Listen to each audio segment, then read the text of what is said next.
Assalamualaikum dan salam Malaysia Madani. Anda bersama saya Nur Zamri dalam berita semasa. Baik, kita mulakan dengan perkembangan banjir. Pusat Pemindahan Sementara PPS terakhir di Pahang yang menempatkan 22 orang daripada 5 keluarga di Rompin telah ditutup. Manakala di Terengganu, jumlah penduduk terjejas banjir setakat tengah hari tidak berubah. Menurut laporan terkini Pusat Kawalan Bencana Negara NADMA, jumlah penduduk terjejas di Terengganu kekal 473 orang daripada 157 keluarga di 2 PPS di Dungun. Tinjauan situasi di stesen telemetri Jabatan Pengairan dan Saliran pula mendapati paras air beberapa sungai di Johor, Kedah, Pahang, Perlis, Sabah dan Terengganu berada pada tahap bahaya. Sementara 18 jalan ditutup akibat banjir, jambatan rosak serta jalan dan cerun runtuh. Sementara itu, 60 sukarelawan Yayasan Dakwah Islamiah Malaysia Yadim Terengganu tampil membersihkan beberapa kawasan terjejas banjir di Hulu Dungun. Antara lokasi pelaksanaan misi berkenaan, Kampung Pasir Raja, Kampung Syukur dan Kampung Minda. Sukarelawan turut menyediakan makanan dan mengagihkan 2,000 pek makanan kepada penduduk terjejas. Pengarah Yadim Negeri Nasrul Hadi Saidin berkata, pasukan sukarelawan disertai rakan siswa Yadim dari IPGM Kampus Datuk Razali Ismail. Yadim turut mendirikan surau untuk kegunaan penduduk Kampung Pasir Raja hasil kerjasama dengan ATM dan sukarelawan. Maritim Malaysia Johor menahan 8 kru bot nelayan di JT LKIM Mersing kerana berada di bawah pengaruh dadah. Pengarah Zon Maritim Mersing, Komander Maritim Suhaizan Saadin berkata, 2 daripada suspek merupakan warga Indonesia. Suspek ditahan berusia antara 23 hingga 50 tahun.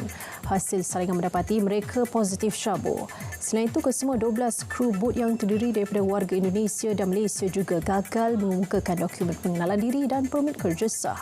Kesemua mereka dibawa ke Zon Maritim Mersing. Kes disiasat mengikut Akta Dadah Berbahaya 1952 serta Akta Imigresen 1959 Palang 63 dan Akta Perikanan 1985. Seorang pemandu lori dipenjara 6 bulan kerana mengancam membunuh Perdana Menteri menerusi TikTok tahun lalu. Hakim N. Priscilla Hammermelin memerintahkan Faizal Muhammad menjalani hukuman penjara bermula hari ini. Tertuduh selaku orang kena saman OKS mengaku bersalah terhadap pertuduhan terbabit.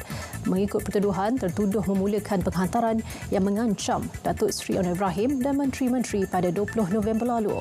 Timbalan Pendakwa Raya Nurilia Elina Nur Azmal berkata, hantaran dibuat OKS tidak wajar serta bersifat mengancam dan perlu lebih berhati-hati menggunakan media sosial.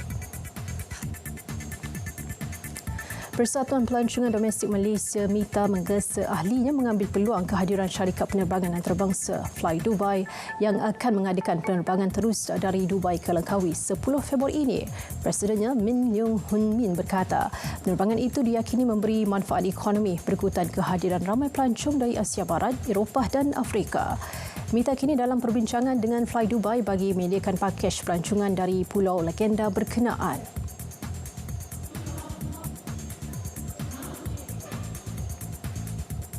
Jadi airline itu dia ada background yang kuat.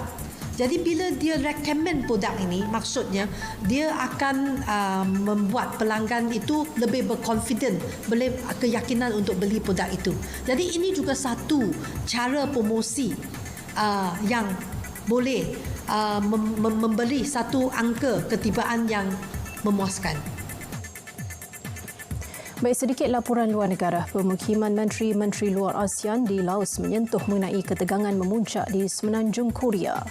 Perbincangan menyuarakan kebimbangan terhadap lonjakan ujian peluru berpandu balistik antara benua Korea Utara dan pelancaran peluru berpandu balistik. Timbalan Perdana Menteri dan Menteri Luar Laos, Lesuni Komasif berkata ia mengancam keamanan dan kestabilan serantau. Menteri-menteri luar ASEAN menggesa Korea Utara supaya mengambil tindakan untuk meredakan ketegangan. Dialog secara aman perlu disambung semula bagi merealisasi keamanan berkekalan di Semenanjung Korea tanpa senjata nuklear. Sekian berita semasa dari Sungai ke Segara Palestin pasti merdeka. Malaysia Madani, tekad perpaduan penuhi harapan.